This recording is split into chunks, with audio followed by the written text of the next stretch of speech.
Hello everybody, and welcome to my Week 4 team building video against Hazy Bastards 47, the Puerto Rico Froakies. He has a roster of Manaphy, Xurkitree, Primarina, Decidueye, Rhyperior, Golbat, Pinsir, Drapion, Gengar, Gabite, and Heatran. So, I'm bringing a team of Shaman, Zygarde, Zapdos, Jellicent, Crocodile, and Metagross. So, first off is my Shaman. This is my answer to his Manaphy. With Choice Scarf, I'm always faster than Manaphy, so long as it, even after switching in on it, so long as it's not Scarf, which really isn't a threat to my team, or Z Rain Dance, but Z Rain Dance also loses this variant because it does not have enough special attack to kill it, and dives to Leaf Storm. The only way this Shaman loses to the Manaphy is if it's Tail Glow Rindo Berry, meaning that it Tail Glows on the turn I switch in. Then I Leaf Storm it, he survives, and I do a minimum of 50 with Leaf Storm, like assuming max HP, Manaphy. He survives it and then kills me back with a +3 Ice Beam, but even then, he's in range of pretty much everything else I would have wanted to revenge with. I would, unfortunately, in that scenario, lose my Shaman, but that is the only possibility that I lose to the Manaphy. So I have Leaf Storm over Seed Flare because Leaf Storm is better accuracy, and I don't want to miss a Seed Flare. But also because max HP Manaphy is always killed in one hit by Leaf Storm, but it has a chance to live a Seed Flare. So the extra 10 base power makes a big difference in that calc. Hidden Power Rock is to possibly get a surprise kill on Pinsir, or just have something to hit Pinsir with if I want to, because if I'm going to be faster than a Pinsir, I may as well have something to kill it with. It's also really good for surprising Pinsir because he may think that he forces me out, but I actually live Quick Attack from Pinsir. And so he really does not effectively force me out. I effectively force him out. But he may not realize that and not know my set and possibly get caught off guard by the hidden power. Psychic is just to hit Gengar. Because I'm faster than Gengar, so long as it's not Scarf. Due to my Scarf. So it's just nice to have Psychic for that, to hit it. And Healing Wish is also just always useful to have in general, just to bring something back to good health, especially because I have a lot of checks to things that may need more health over the course of the game. But it's also good to give my main win condition and sweeper, Zygarde, a second go at scraping if I ever want to. So it's Double Dance, Thousand Arrows Outrage with Dragonium Z. Has enough speed to outrun Xurkitree, modest Xurkitree. And that's because, as you'll see later, Xurkitree is a serious problem for my team. So I need something that can effectively revenge it. Timid Xurkitree is not nearly as big a problem for my team as Modest. So I need to always be able to outrun Modest. So once I get a Dragon Dance up, there's very little he can do to deal with my Zygarde. Manaphy probably dies to an Outrage, but like he's probably saving that. Definitely dies to Z Outrage, dies to 1,000 arrows. Actually, Primarina might take 1,000 arrows. Okay, at +1, I don't know. I might need a little chip on that. But Decidueye, which is his only 1,000 arrows resist, dies to Z Outrage. I'll get to Rhyperior later.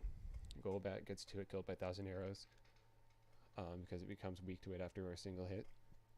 Pinsir dies to Z Outrage if I need to. Drapion dies to 1,000 arrows, dies to 1,000 arrows, but it could be Scarf and have Dazzling Gleam, which does like 50 to 60 to me, which is a little bit of a problem. Dies to 1,000 arrows. I don't know if Goodbye dies to 1,000 arrows, but it definitely dies to Outrage. So, Rhyperior against my Zygarde at +1. Rhyperior Choice Band. Ice Punch always kills me, so it's very possible that he may want to try and use a Rhyperior to stop me, especially even Shukaberry does a good job against my Zygarde. But I'm bringing Coil, so that if this is his answer, I say a Dragon Dance, and then he instantly brings out his Rhyperior. Then I can say, put up a Coil, and then get to +2 attack, +1 defense, survive his Ice Punch almost all the time. This is assuming Banded, which is worst case scenario. Worst case scenario, he usually does not kill me with Ice Punch. And then I can kill him back with a Z Outrage. So Z Outrage can be used to kill Pinsir, Decidueye, or Rhyperior, depending on what I think is necessary. And if I'm able to get a Dragon Dance up, and he does not have a combination of those things, then Zygarde will win the game. Because he needs a combination of Scarf Gengar and Rhyperior, or Decidueye and Rhyperior, to be able to stop me, or like get chip on me somehow to put me in range of Gengar. There's really not a whole lot he can do. I'm also faster than Gengar after a Dragon Dance, so long as it's not Scarf. I outspeed his entire team. So next, my Zapdos. This is also Scarfed, like my Shaman. It's actually very similar to my Shaman. This is my main answer to his Decidueye and to his Pinsir. With max special attack, I can possibly get a surprise kill with Thunderbolt or Volt Switch. Thunderbolt, no matter what, kills Pinsir, and Volt Switch kills Pinsir the vast majority of the time, so if it's not invested in HP. And Heat Wave is just there to hit Decidueye and hit Xurkitree for neutral damage. Because like I said, Xurkitree is a very big problem for my team. I'll get to him later, but yeah, it's good for revenging Manaphy, good for taking on Pinsir, and I have Roost even though I'm Scarfed, just so that if I know I force a switch, I can Roost and then switch out, so I can continue to keep checking over the course of the game. Next is Jellicent. So Jellicent is here mainly so that I have a switch into Heatran, because my team is very weak to Heatran if I don't. And Heatran will give a team a serious problem if you don't have a good switch into it. So I switch into Heatran, always beat it one-on-one by just scalding it to death. I do invite Xurkitree in, which is a problem, but I do scald it for a good amount of chip. This is also my answer to Rhyperior, since I don't need to go max into Spadef to take on a Heatran, because it's really not strong enough to break a Jellicent with max HP, and it's decent 105 Spadef stat even uninvested in Spadef. So this is also my answer to Rhyperior. It does okay against Rhyperior. If it is banded, then I can Will-O-Wisp it depending on the scenario, especially if Heatran's dead, then I'll just Will-O-Wisp and cripple his Rhyperior. At that point, if I realize he's banded to do this much, then I can switch it in, Wisp him, and then he becomes super big setup fodder for my Zygarde. Or if he's not banded, then I can just Wisp him, and then he's really not a threat to my team anymore. And Scald can deal with him very well once I've Wisped him. So yeah, this is mainly just to deal with his Heatran and his Rhyperior, because Rhyperior is very strong and it can get it lots of times. It gets a kill no matter what. If it just because there's very few things that kill it in a single hit, especially if you don't have good special attackers like my team doesn't. My team does not have very good special attackers. So yeah, and being able to Will-O-Wisp a Rhyperior is almost valuable in its own sense, because it turns him into a setup fodder, especially if he's banded. Next is my Crocodile. This is Salvis Crocodile, and this is here for the Gengar, and just mainly so I don't lose to Gengar.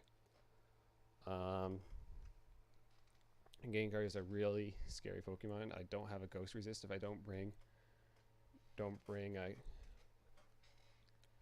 Crocodile, and it's actually a decent check to Pinsir as well, especially if Gengar's dead, but I will not be checking Pinsir with this if Gengar's still alive. Yeah, this is just so I don't lose to Gengar. Knockoff always kills it, and I take Shadow Balls extremely well. I get 2-hit killed by Specs Focus Blast, but if I do realize Specs Focus Blast, then I can identify it and go into something else through the Calyx of damage.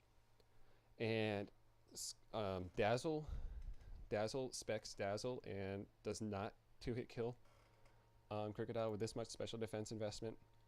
Just barely, but it will never. And Energy Ball only a third of the time kills me. And once again, if I figure out that he specs Energy Ball through the damage he does, then I can switch into something more appropriate because I know it's safe.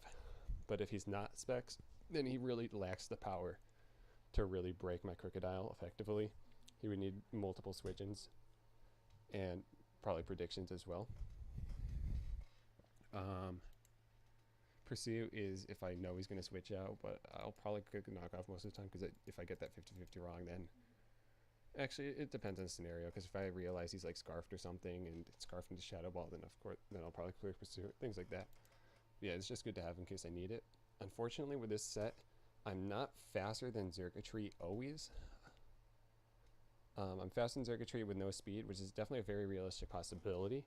But I could not sacrifice the speed necessary to outrun any Xurkitree because that sacrifices my ability to take hits from Gengar and especially not get killed by Specs Dazzle, which I thought was really important. So unfortunately, I'm going to have to rely on Zygarde for revenge killing Xurkitree. And my last member is my Metagross. And this is max attack, max special defense. And this is for taking on his Xurkitree as well. And this is my primary switch into Xurkitree, and it's Scarfed. So I'm always faster than Xurkitree, and I can take a I can always take a Thunderbolt, even if it's specs. I take Thunderbolt, and then if he's max HP, then it's a roll whether I kill with Earthquake. If he's not, then I don't. And if he's not, then I always kill with Earthquake. And if he switches in on a Jellicent Scald, then I do always kill with Earthquake. So that's the plan. If he switches in on Jellicent Scald, then I can go straight into this. And if he Tail Glows, then I Earthquake and kill him fine. Yeah, I can just basically force Xurkitree out no matter what. Or not force it out, but like this is probably my most solid answer. I have rocks on this just in case I ever get into a scenario where I can have the chance to put him up, then I'll be useful. And just stab other than that. But yeah, this is mainly for my main check to Xurkitree.